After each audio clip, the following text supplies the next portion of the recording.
વરસાદમાં રોડ રસ્તા ઉપર પાણી ભરાઈ ગયા છે। પર્વતગામ જતો એક સાઈડનો રોડ પણ પાણીમાં ગરકાવ થયો છે। સુરતમાં થોડોક જ વરસાદ પડ્યો, પરંતુ તેના કારણે ઠેર ઠેર પાણી ભરાવાની સમસ્યા ફરી એકવાર યથાવત જોવા મળી કે જ્યાં લિંબાયત નીલગિરી સર્કલ પાસે પણ પાણી ભરાયા છે।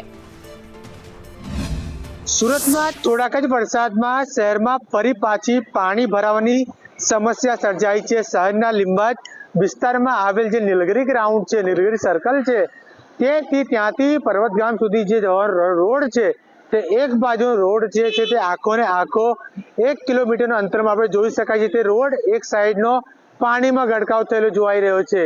તેને કારણે જે છે વાહન ચાલકોને ભારે હાલાકી ભોગવવાનો વારો આવ્યો છે। જોઈ શકાય છે કે લાંબી કતારો પણ વાહનોની જોવાઈ રહી છે અને એક બાજુનો રોડ જે છે તે વરસાદી પાણીમાં ગરકાવ થયેલો જોવાઈ રહ્યો છે। થોડાક જ વરસાદમાં જે છે આ જે છે રોડ જે છે પાણીએ પોતાના બાનમાં લીધી છે। આખો ને આખો રોડ જે છે અડધો એક સાઈડનો તે પાણીમાં ગરકાવ થયેલો જોવાઈ રહ્યો છે અને અહીં નાના નાના બાળકો આ જ પાણીમાં જે છે મસ્તી કરતા, ઢીંગલા કરતા જોવાઈ રહ્યા છે। ત્યારે પાણીનો ઝડપથી નિકાલ પણ નથી થઈ રહ્યો, કારણ કે આ એવો રોડ બનાવવામાં આવ્યો છે જ્યાં ઝડપથી નિકાલ થવો જોઈએ, પરંતુ અન્ય વિસ્તારોમાં જ્યારે વરસાદી પાણી ભરાતા હોય ત્યાં ડ્રેનેજ લાઈનની સમસ્યા એ રીતની હોય છે કે ત્યાં તાત્કાલિક પાણીનો નિકાલ થતો હોય છે, પરંતુ અહીં પાણીનો નિકાલ થવાની જગ્યા જ નથી અને પાણીનો નિકાલ નથી થઈ રહ્યો। તેને કારણે વાહન ચાલકો ભારે હેરાન પરેશાન થઈ રહ્યા છે।